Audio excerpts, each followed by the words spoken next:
Puting macam-macam ya. Puting nggak cuma panjang. Yang aku paling sebel itu disebutnya adalah normal, puting normal. Padahal itu variasi. Bahkan aku pernah nemu yang bentuknya sangat unik, berbeda, seperti brokoli. Terus ada lagi yang bentuknya kayak kenop pintu. Belum lagi yang putingnya lebih dari satu. Hah? Oh, ada pertanyaan DM cukup mengesalkan dari seorang laki-laki yang ingin menikah. Bisa nggak dok, saya meminta calon istri saya untuk operasi membesarkan gunung kembarnya sebelum kita menikah. Wow. Ya, kayak lu ngapain nikah sama dia? Kalau nyari tobrut, lu cari yang lain.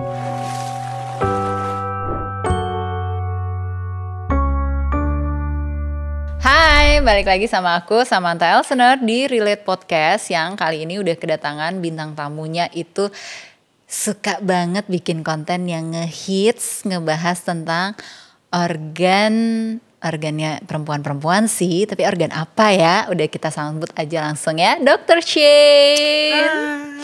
Hai, selamat datang dok. Terima kasih sudah mengundang aku ke sini, Kak Sam. Thank you loh udah disempatkan di tengah-tengah kesibukannya. Kayaknya habis pulang liburan ya?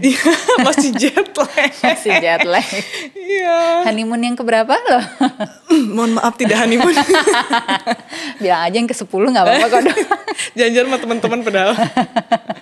Oke, dok kamu kan suka banget bikin konten mengedukasi tentang payudara perempuan kan ya. Selain background kamu juga ahli laktasi, MPASI gitu.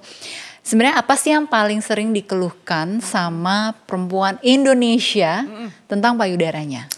Mereka itu kayak khawatir banget tubuh mereka tuh dipandang kurang, jelek, pokoknya nggak sesuai standar yang ada gitu. Dan mereka biasanya kalau yang udah berkeluarga, mereka malu sama suaminya. Gitu. Emang ada standarnya dok? Standar yang ada tentang bentuk payudara itu emang ada? Sebenarnya standar itu dibentuk sama laki-laki sih. Oh gitu? Iya, itu kan dibuat di Blue Film. Standarnya seperti itu, jadi orang ngarepnya ya yang normal seperti itu. Padahal sebenarnya variasinya banyak sekali. Iya ya, aku ingat waktu dulu ya beberapa tahun yang lalu masih zamannya majalah-majalah. Sepupuku tuh ada yang pernah kuliah di Australia.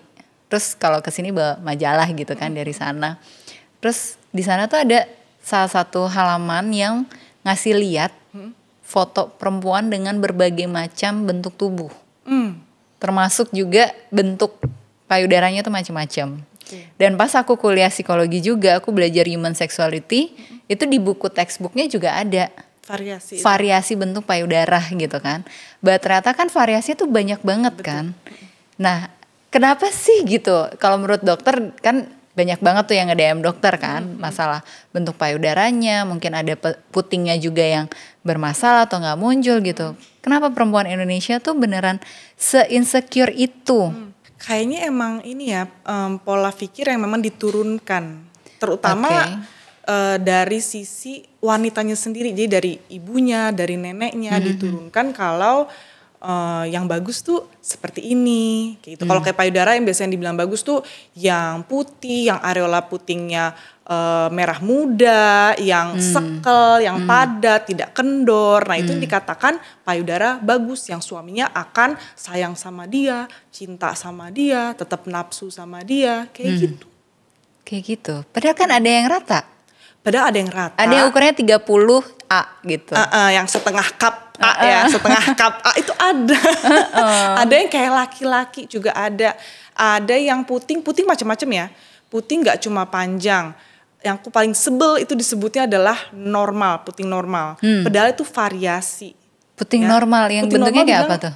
Yang disebut normal, bukan aku yang ngomong ya, tapi yang disebut normal oleh orang banyak adalah puting yang panjang, yang menonjol. Yang menonjol, oke. Padahal sebenarnya puting itu, apalagi aku ngeliat di lapangan, pasien aku datang, yang panjang ada, tapi yang pendek dan rata itu juga banyak. Yang terbenam atau kayak dimple, itu juga lumayan. Bahkan aku pernah nemu yang bentuknya sangat unik, berbeda, seperti brokoli, bener-bener kayak brokoli yang kecil ya, jadi putingnya itu tuh bukan bulat gitu, tapi dia merekah terus kayak ada nonjol gitu. Terus ada lagi yang bentuknya kayak kenop pintu, gitu. Jadi kayak mau lepas dari areolanya itu ada yang kayak gitu. Wow, variasi banget ya. Belum lagi yang ukuran payudaranya kanan kiri beda. Betul. Belum lagi yang putingnya lebih dari 1. Hah?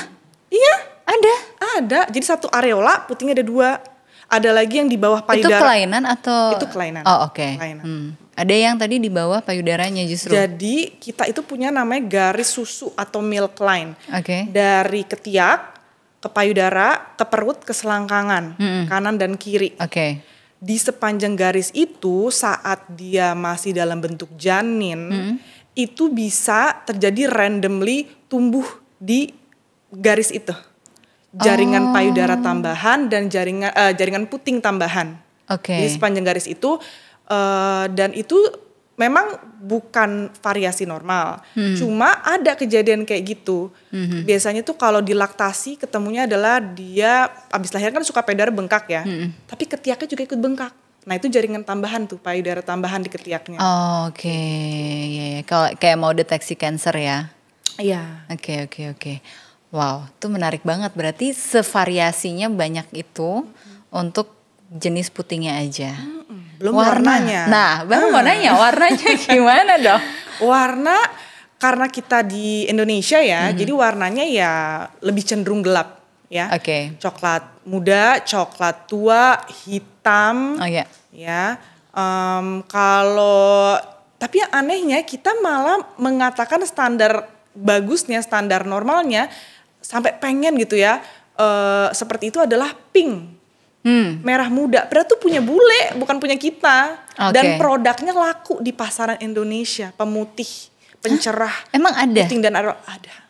Aku paling sebel produk itu. Itu berbahaya gak sih dok? Ya berbahaya lah, kan memutihkan. Emang dari coklat bisa jadi pink gitu? Bisa, tapi nggak semua bisa. Paling yang bisa tuh yang coklat muda, jadi pink. Tapi kalau yang udah hitam, mau digosok berapa juta kali juga nggak bakalan jadi pink. Apakah warna puting itu berpengaruh sama warna kulitnya? Enggak, puting itu samaan warnanya sama bibir, samaan tuh warnanya. Jadi kalau bibirnya warnanya pink, biasanya puting areolanya warnanya pink. Kalau bibirnya coklat gitu ya mereka warnanya kayak gitu. Terus kalau orang udah pernah melahirkan, pernah menyusui, apakah bentuk putingnya juga akan berbeda? Iya, mereka akan lebih besar. Dan yang tadinya pendek, rata, atau terbenam, mereka bisa lebih menonjol nantinya. Kalau yang udah menonjol, yang tadi disebutin dokter? Nggak akan balik lagi. Tidak ada kembali lagi. Nggak ada operasi-operasi yang membuat kecil seperti belum pernah punya anak? Itu yang menariknya ya. Indonesia tuh yang, nggak Indonesia, kayaknya mungkin ibu-ibu di luar sana juga kayak gitu, ibu di luar Indonesia. Yang kecil pengen besar, yang besar nanya di DM gimana caranya ngecilin payudara. Ngecilin payudara, cupnya, maksudnya cupnya, bukan putingnya? Enggak, cupnya. Wow. Ya, jadi kayak nggak pernah puas gitu. Tapi sebenarnya kenapa bisa yang ukuran payudaranya kecil sama kenapa bisa ukuran payudaranya jadi besar? Faktor genetik atau genetik yang berpengaruh. Terus pas hamil itu hormon kehamilan itu sangat berpengaruh sama pembesaran volume payudara, kelenjar asinya, saluran asinya, ukuran putingnya gitu. Jadi hormon kehamilan itu sangat berpengaruh. Setelah melahirkan itu akan lebih besar lagi kalau emang hormonnya cukup intens. Nah setelah menyapih dia akan kempis seperti balon. Oh kendur. Balon kayak bisa tiup, ngembang terus dia gitu kan, kayak gitu. Kebetulan saya ngalamin juga sih. Semua wanita mengalami itu kecuali yang punya duit. Tapi berhubung karena ukurannya nggak besar. Oh iya, jadi nggak terlalu tampak nyata ya. Tidak tampak nyata, iya. Tapi kalau yang ukurannya besar kelihatan banget. Justru yang perubahannya terlalu signifikan, yang biasa kelihatan banget. Jadi dia nggak elastis gitu? Dia sangat elastis jadinya. Jadi misal dia sebelum hamil cup A, pas hamil jadi cup C. Itu kan lumayan tuh. Lumayan, perbedaan 2 kan tuh. Ada temanku yang sampai G. Nah itu biasanya kendor banget tuh. Oh, karena pas susut balik lagi. Sampai ke bawah. Dokter. Beneran ada.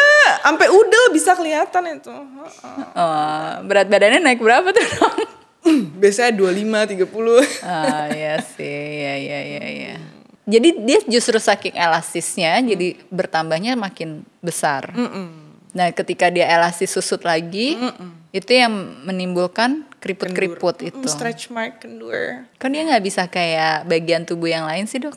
Karena dia memang organ yang spesial ya. Dia tuh jaringan elastiknya cukup tinggi di situ. Gitu. Jadi dia lebih fleksibel berubah ukurannya. Kayak rahim kita. Ya kan kalau rahim aja bisa kayak balik lagi kan? Karena kan dia otot, kalau rahim kan, dia otot. Kalau payudara kan bukan otot. Jadi apa? Lemak? Lemak, terus jaringan ikat, jaringan elastin sama kelenjar. Oh, Ototnya itu, otot itu cuma di otot pektoralis di dadanya aja, di atas, dindingnya ya? aja, dindingnya aja. Kalau rahim kan semuanya ada ototnya kan. Oke, jadi kalau orang yang ketika dia hamil ukurannya tidak berubah, apakah potensi dia untuk menyusui juga jadi berkurang? Iya, itu bisa namanya insufisiensi glandular tissue. Jadi kelenjar ASI-nya nggak bertumbuh, nggak berkembang secara optimal. Biasanya dia ngerasain pas hamil nggak ada perubahan apa-apa. Sama aja dok, sama blast kayak sebelum hamil. Gitu. Nah itu biasanya setelah melahirkan harus kita observasi ketat. Kalau terutama seminggu pertama habis melahirkan, kalau berat badan bayinya turun banyak, terus tanda dehidrasi juga ada, kemungkinan beliau insufisiensi glandular tissue. Gitu. Jadi nggak bisa menyusui atau gimana? Bisa dimaksimalkan, diusahakan. Gitu. Tetap ada keajaiban alam kadang-kadang. Iya, karena ada juga kan yang ukurannya udah bertambah besar tapi nggak keluar susunya gede juga. Bohong. Gede bohong namanya ya. Itu gimana coba? Itu lebih ngaruh ke perasaan ibunya kan kalau yang kayak gitu? Apalagi pengaruh hormon, postpartum, estrogen terjun bebas, pasti ada mood swing, ya kan, jadinya ya memang harus lebih sensitif dan hati-hati saat berbicara sama ibu-ibu yang habis melahirkan itu. Banyak yang DM dokter nggak? Banyak banget. Apa aja tuh DM-nya? Banyak banget. Yang mana nih, yang bocil-bocil apa yang udah ngelahirin? Dari umur berapa yang DM? Ya Allah, sekarang 18 tahun, 19 tahun pada nanyain pentilnya, pada nanyain payudaranya. Apa yang mereka tanya? Yang mereka tanya kayak, dok saya minder kok puting saya nggak ada. Padahal umur saya udah 18. Dok saya bulan depan mau nikah. Tapi payudara saya kok kecil banget. Saya malu nanti sama calon suami saya pas malam pertama. Yang gitu-gitu. Body image yang they feel they're not enough. Kayak self esteemnya kurang. Ya rasa mencintai dirinya sendiri tuh kurang gitu. Jadi berembet kemana-mana. Yang aku bingung mereka sebenarnya nanya gak sih? Maksudnya membahas tentang bentuk badan dan lain sebagainya sama calon suaminya gak ya? Kayaknya enggak ya. Kecuali pacaran yang agak kesana dikit. Kita gak bahas yang itu ya? Iya. Yang nanya sama dokter ini mungkin kayak yang pacarannya agak kesana gak nge-DM dokter kayaknya. Iya kayaknya. Mereka ada beberapa yang bilang, saya nggak berani nanya ke ibu saya nggak berani ngomongin ke keluarga saya, dokter bisa jawab nggak gitu. Rata-rata yang kayak gitu, yang semua disimpan sendiri. Iya, berat deh nyimpen sendiri. Kalau yang langsung cilu ke pacarnya ya itu kayaknya nggak usah nanya ya. Udah mahir. Udah mahir. Itu kalau yang muda-muda atau yang belum nikah gitu kan. Tapi kayak yang sudah menikah, udah pernah nyobain sama suaminya, udah sampai menghasilkan anak gitu kan. Tetep kan banyak yang insecure dan gak pede. Biasanya tuh yang aku perhatikan, mereka kalau udah nikah, awal-awal nikah gitu ya, pokoknya sebelum terjadi perubahan di payudaranya, mereka tuh jadi percaya diri. Kayak ternyata dengan payudaraku kayak gini aja, suamiku suka-suka aja kok, gak ada masalah. Tapi begitu proses penyapihan terjadi, bentuk payudara kan berubah tuh. Kendur, yang body image yang di kalangan kita tuh kendur tuh kayak gimana gitu ya, payudara kendur kayak nenek-nenek gitu kan. Nah itu mereka mulai tuh nge-DM, dok gimana cara ngencengin payudara kembali biar persis sebelum kayak hamil lagi. Tuh banyak tuh pertanyaan, ada gak sih krim khusus yang bisa ngencengin payudara, ada gak sih olahraga yang buat ngencengin payudara. Kayak mereka tuh pengennya kenceng lagi payudaranya. Nah itu mulai tuh terjadi body image lagi tuh masalah setelah menyapi. Biasanya dokter jawab apa? Ibu ada fulus gak?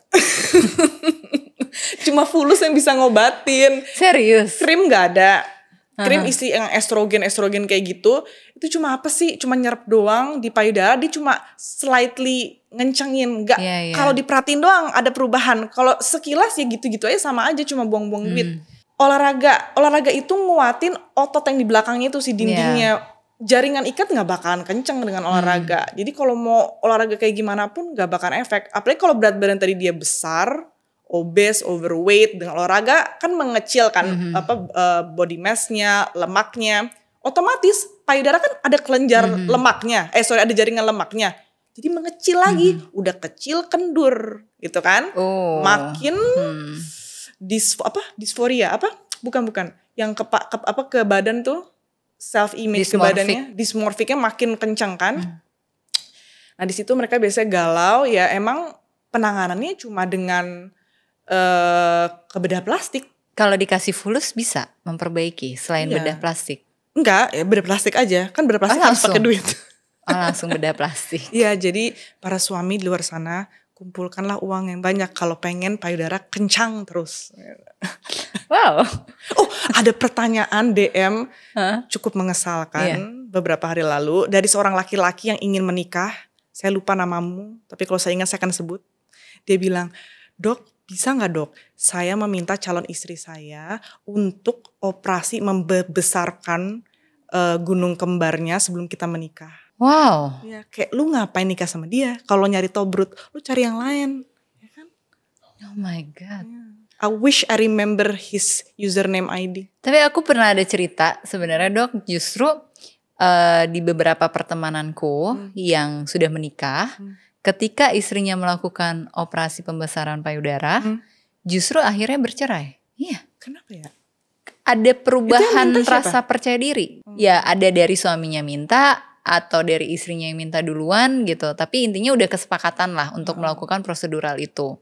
Tapi setelah berapa lama udah terjadi operasinya, malah berujung perceraian. Jadi nggak selalu operasi itu jalan keluarnya kan sebenarnya. Nah ini nih karena menyinggung operasi ya. Apakah sensitivitas di area payudara itu jadi hilang atau berkurang ketika sudah melakukan prosedural operasi bedah plastik? Namanya operasi pasti kan ada potensi saraf-saraf terpotong ya. Jadi ada resiko itu, walaupun ada juga dokter bedah plastik yang memang sudah berpengalaman, dia bisa meminimalisir kejadian itu.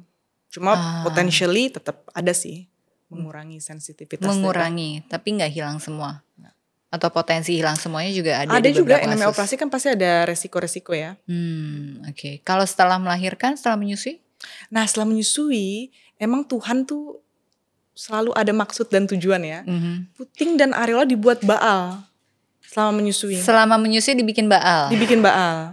Gitu. Iya karena memang kan aneh ya kalau kita menyusui kita jadi libido naik kan agak weird kan. Jadi memang sengaja dengan hormon-hormon yang berkecamuk itu puting jadi baal. Nah setelah menyapih selesai, puting sensitif lagi. Disitulah Bapak silakan bermain. Gitu. Setelah selesai menyusui. Lama ya 2 tahun. Yang 2 tahun. Iya. Tapi kan benar dong, kita nggak boleh melakukan aktivitas itu selama menyusui kan, karena akan keluar susunya. Enggak boleh. Hah? Boleh. Cuma memang dari segi sexuality kenikmatan untuk istrinya ya pasti berkurang. Tapi kan kalau lagi bermain di area payudara nanti akan kesedot susunya terminum. Terminum. Itu nggak apa-apa suaminya minum? Nggak apa-apa, kayak Bapak Ibnu Amsa. Masih pada ingat Bapak Ibnu Amsa yang nggak sengaja meminum ASI istrinya? Iya, nggak apa-apa. Oh gitu. Karena kan kalau lagi sexually aktif kan oksitosin naik tuh. Oksitosin naik dia ngapain? Rahim jadi kenceng, ASI jadi keluar. Jadi kalau lagi berhubungan seksual ASI netes-netes, suaminya lagi menghisap payudara tertelan, ya emang begitu. Gitu. Cuma ya bedanya adalah di 2 tahun. Gak jadi saudara persusuan. Enggak. Kan kalau di persusuan kan harus di bawah 2 tahun. Kenyang sampai 5 kali. Tenang aja Bapak. Tenang aja. Ya kali aja dia gak tahu kan. Iya kayak Bapak Ibnu Amsa. Terus apa lagi DM-nya dari followernya dokter? rata-rata ya umumnya ibu-ibu tuh fokusnya langsung buat bayinya aja. Dia bahkan lupa buat suaminya, dia lupa, yang paling dia lupa adalah buat dirinya sendiri kan. Itu yang ngebuat si tangki emosional ibu itu jadi kosong. Dan itu akan ngefek kemana-mana termasuk rasa mencintai dirinya sendiri. Iya. Dan akhirnya ke body image-nya dia ngerasa setiap ngeliat kaca jelek banget gue, badan gue udah berantakan. Ih apaan nih payudara kayak gini, stretch mark di mana-mana. Akhirnya terjadi tuh masalah-masalah dan berembet kemana-mana termasuk hubungan pernikahan itu sendiri. Kalau yang pernah aku pelajarin setelah anak lahir itu adalah fase momok pertama lah pernikahan yang cukup berat karena semua terjadi di situ. Jadi kayaknya dari sebelum melahirkan harusnya bapak dan ibu itu sudah mengkomunikasikan hal-hal yang mungkin bisa terjadi. Tapi kan biasanya lupa dok. Bahkan mereka nggak tahu, bukan lupa, mereka nggak tahu.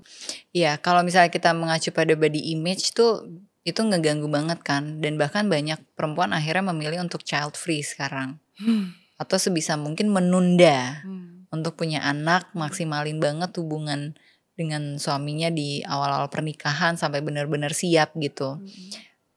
Terus sebenarnya kita tuh harus ngapain sih supaya udah terima aja badannya, atau menerima badan kita tuh juga nggak tepat, harusnya juga disertai dengan ya kita merawat diri kita atau gimana sih? Kalau aku ngeliatnya harusnya dari kecil sih, dari kecil sudah ditanamkan ke nggak hanya ke anak perempuan kita aja, tapi anak laki-laki juga. Kalau mereka itu cukup, they are enough. Apa yang mereka lihat di kaca, lebihnya, kurangnya, cintai itu. Dan kalau itu udah tertanam di mereka, saat mereka dewasa nanti, apapun yang terjadi di tubuh mereka, baik itu secara alamiah dari proses kehamilan, proses persalinan, atau ada kejadian kecelakaan, harus amputasi dan lain sebagainya, they are ready to still love themselves apapun itu yang tersisa dari tubuh mereka. Dan mungkin kita perlu bisa meyakini juga kalau tubuh kita tuh sebenarnya cuma casing aja kan. Yes, yang paling penting is the inside. Koneksi, strong emotionnya, atau gimana kita benar-benar mengarungi intimasi pernikahannya itu sendiri kan.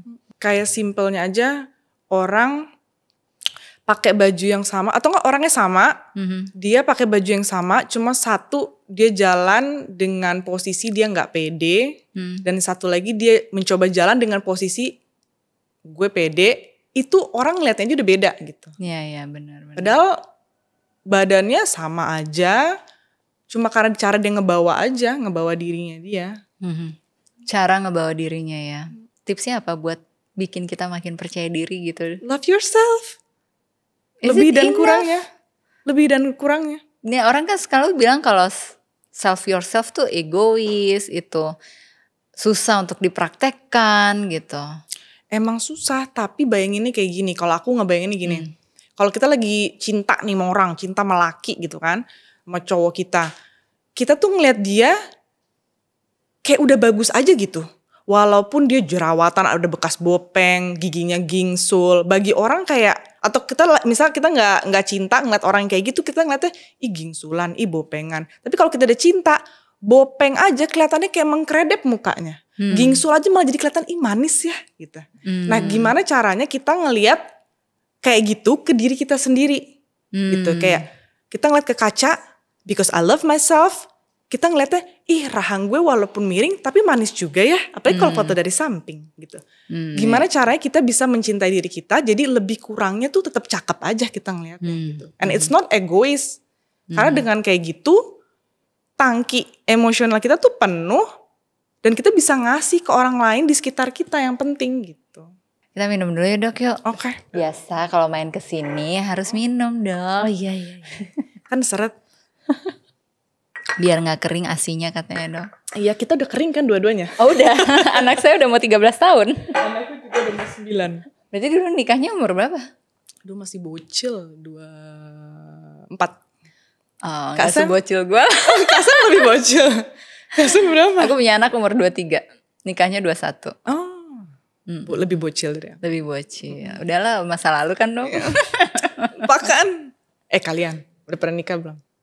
Oh belum. Nanti aja ya nikahnya ya. Benerin diri dulu ya.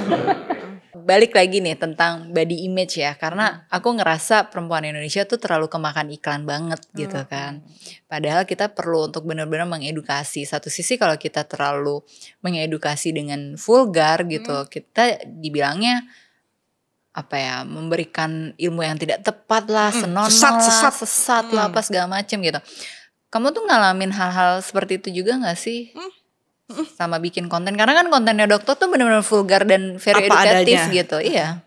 Pastilah, pasti walaupun kita nggak usah apa adanya, kita bikin jaim aja tetap ada yang akan berkomentar. Gitu. Jadi apalagi kalau apa adanya lebih banyak yang berkomentar lagi. Tapi aku ngelihatnya lebih banyak orang yang menangkap itu sebagai hal yang positif. Mengempower mereka, ngerubah mindset mereka jadi lebih positif. Ya udah, nggak masalah sih. Nggak masalah. Gitu. Soalnya aku tuh gedek banget sama kayak apalagi di TikTok. Maghrib banget nih cewek. Ya terus kenapa kalau dia sawo mateng, terus kenapa kalau dia hitam dia cakep gitu. Ya udah, dan semua tuh ada pasarnya gitu. Iya. Kayak cewek putih ada pasarnya, cewek hitam ada pasarnya, payudara kendur juga ada pasarnya, payudara setengah cup A juga ada pasarnya. Nggak semua cowok suka tobrut. Saya tanya, di sini ada nggak yang suka cewek-cewek setengah cup A? Suka? Iya, sekepal KFC kan? Iya. Jadi nggak apa-apa gitu. Gue paling sebel Kak Sam. Ada yang bilang nih cowok-cowok nih ya. Kayak gue tahu pasar lo tobrut, tapi lo ngapain komentar gini? Dok, kalau cuma setengah cup A, saya pegangan sama apa? Sama iman mata wakal. Apaan sih? Lo pegangan sama railing kasur lo, ngapain lo pegangan sama gitu kan? Astagfirullahalazim. Tolong di mute itu. Tolong. Maaf ya Kak, aku kan suka kecelepasan.